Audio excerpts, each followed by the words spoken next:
Hello everybody, welcome to the latest episode of Wake Up and Smell the Tauntaun, the greatest Star Wars show in Staten Island, New York. I'm your host, John Maffio, and today we're going to talk about the third episode of The Mandalorian called The Sin. It's directed by Deborah Chow, who will be helming and directing the entirety of the Obi-Wan series that's going to come out in 2021 or late 2020. It starts filming next year. Didn't mention last week, but the first African-American director to create a Star Wars moment, Star Wars episode, Star Wars movie, Star Wars anything, Star Wars content at all.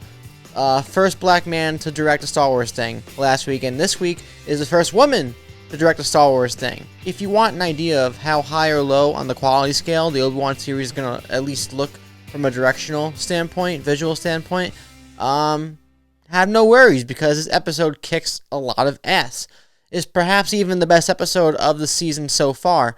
The more I reflect on episode 2, the more I like it even more, and I think it's my favorite so far. But this episode does a good job of building on the momentum and the storytelling of the last 2 episodes, and kind of just continue.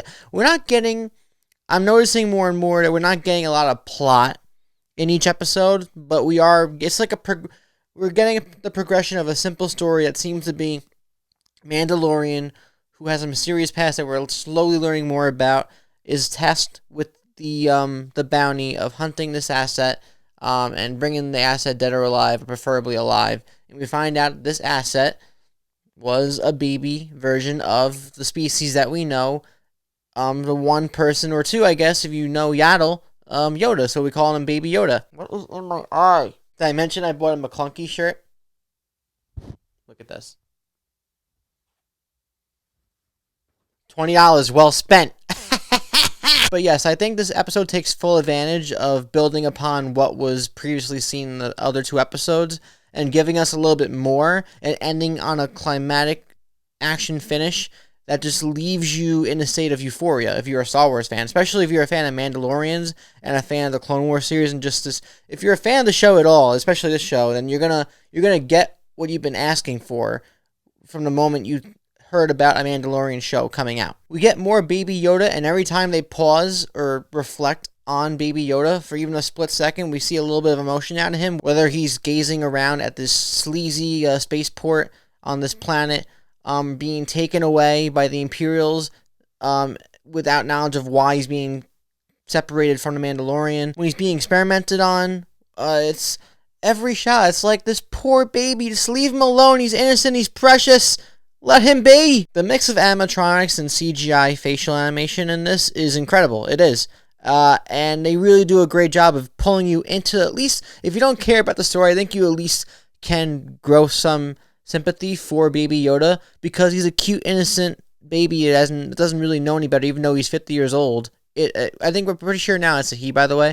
Yeah, this little baby. He's been around for 50 years, but 50 years for a Baby Yoda is like 6 months for a normal human. So it's very precious, and we don't want anything to happen to it. So they do a good job of pulling on your heartstrings, like, look, something might happen to this baby.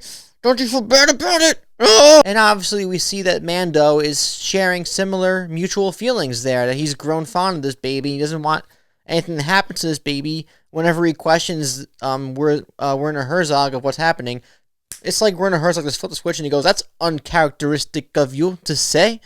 And he's like, "Well, okay, I'll take my armor and I'll come back then. I'll kill all of you and then I'll take the baby." But yes, that one shot of the scientist pushing the pod away with Baby Yoda in it, and Baby Yoda just looks back at Mando and just kind of gives him this look like, "What's happening?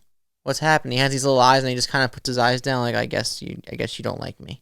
It's so sad. In a simplistic gaming state of mind, it's very satisfying to watch Mando walk into the cantina to talk to Carl Weathers with the new armored getup.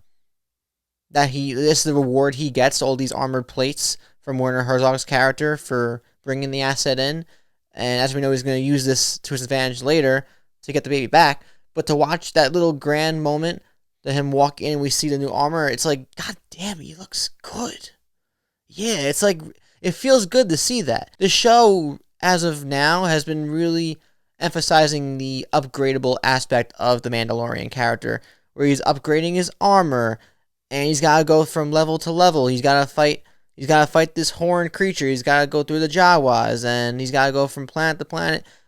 People have been mentioning it online, and I'm starting to see it too. It kind of it's not devalued by that. I think it's just interesting that the way they're telling the story does have a lot of similarities to that of an RPG game. Carl Weathers is very proud of Mando, and he calls him Mando in the show, which I actually kind of find endearing. I kind of like that a lot for some reason. But he keeps talking shit, not even under his breath, about all the other bounty hunters around in the same room. Like, they couldn't do anything. They couldn't even find the asset, but you brought him back in one piece and not a scratch, and look at you. You deserve everything right now. Go take a break, go to the Twilight Strip Club and have some fun. I know a good place. And he's like, Mando's like, nah, just give me my next job. And Carl Weathers is like, bro, really? And of course, because I'm a Star Wars fanboy, the first thing I think of when I see the Mon Calamari is, ooh, is that guy related to Admiral Raddus or Admiral Akbar or any other Mon Calamari we've seen in the Clone Wars series? Because why? Why would I do that to myself? So Mando goes back for the baby in a really cool sequence where this lone wolf just kind of takes out all these stormtroopers. He uses that whistling bird upgrade that he gets. That one Mando, it's like all big and large. It's like being a bully, like, ends up coming to save his ass later on, which is, I like that aspect too. But yeah, he lone wolfs it. He gets the baby back. He goes out, and he shoots Carl Weathers. Carl Weathers and Mando have this little shootout amongst this giant shootout that felt like the end of a Western that you've seen before at some point if you watch Western movies. And seeing all the other Mandos pop out to save our Mando's life from like that was something out of the Clone Wars series or the Rebel series with Sabine come to life. It was, for lack of a better word, again, it's simply cool. It's just really well executed. Wide shots, seeing all these, it kind of has like an Iron Man vibe too, with Iron Man 3, where all the other Iron Men show up at the bay and just kind of start wrecking it. But I really enjoyed the ending of this episode. All the action was shot really well too, and poor Baby Yoda just sleeping away because he's being experimented on. And another episode that kind of felt self-contained too. Episode 2 and 3 both end with the spaceship, the Razor Crest, Mando's ship, flying out into deep space onto the next adventure. The only difference here is that we don't really know what's happening. It's in episode 4. Moving forward, we kind of knew episode 2 and 3 that he was bringing the baby back to the same planet as the first episode to get his reward for collecting the bounty. But yeah, I think this episode has a better thing going for it, momentum-wise, story-wise, plot-wise, and action-wise. But I still think I like episode 2 the best just because of the swashbuckling ridiculousness and seeing the struggles of Mandalorian not being able to achieve his goal until he gets his life saved by Baby Yoda, and him having no idea what the Force is. Like, why is this thing levitating? But this episode builds upon what came before it. Very enjoyable. The action is superb. We're getting more emotions out of the Mandalorian. And apparently Bryce Dallas Howard directed the next episode next week. And Gina Carano gets introduced. So we'll see how her character dynamic brings more into interactions with the Mando and seeing what that brings. And these episodes are also, again, another shorter episode, 37 minutes. It seems like that's going to be the case. I'm just, at this point, I don't really mind it, but it seems like these episodes are going to be less than an hour long, even less than 40 minutes long, about a little bit over half hour runtime. And they're compact. They go by super fast. So the pacing is really well done. If it doesn't need to be an hour, then fine. If they're telling the story they want to tell in 8 episodes and they're keeping it short, it's whatever. It's cool with me. I'm not going to complain about something like that. But I have been enjoying this a lot so far, and it's not doing a lot, but it's adding little details into the world and telling a story that if it's simply just this Mandalorian and Baby Yoda and a couple of these other characters fleeing from the Empire and bounty hunters, I like that. It doesn't have to be this big thing, this big story. It could be a self-contained little thing that does maybe have effect or is affected by other things that we've seen before. If it connects to a larger part of this universe, awesome. But I also am not going to be disappointed if it doesn't either. Before I forget to mention it, though, Wilro Hood has become this cultural icon amongst the Star Wars fans. And having gone to Celebration for the past 2 years, there's been a collection in a posse, like this whole clan of Wilro Hoods that go around with their ice cream containers screaming, "Save the rebellion, save the ice cream." And I think it's great.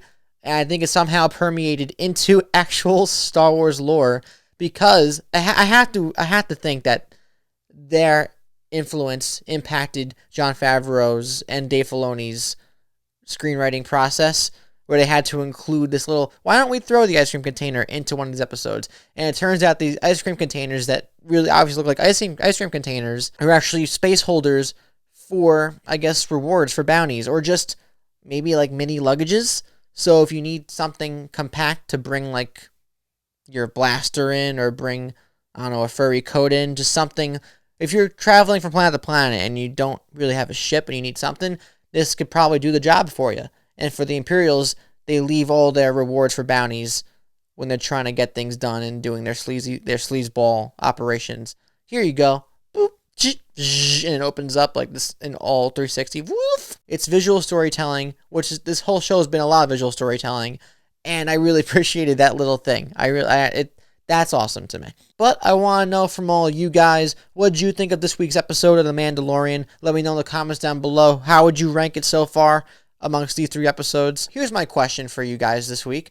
If you were the Mandalorian, or if you were the bounty hunter that collected the asset that was Baby Yoda, would you, in returning this baby to the Imperial Empire, turn your back and not even bat an eye, not think about what just happened or what's going to happen with Baby Yoda ever again? Or would you be more on the Mando side and protect this baby with at all costs because he's just the cutest thing that you've ever seen?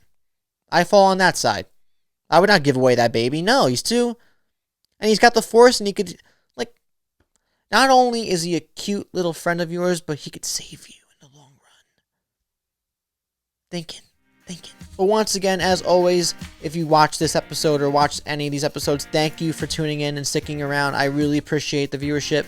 If you want, please like if you enjoyed this, subscribe if you haven't already, and ring that bell so you always be notified of a new video coming out in the Star Wars universe, or in just the regular movieverse when I do, my movie thing. This has been another episode of Wake Up and Smell the Tauntaun. I love y'all. May the Force be with you, and I'll see you guys next time.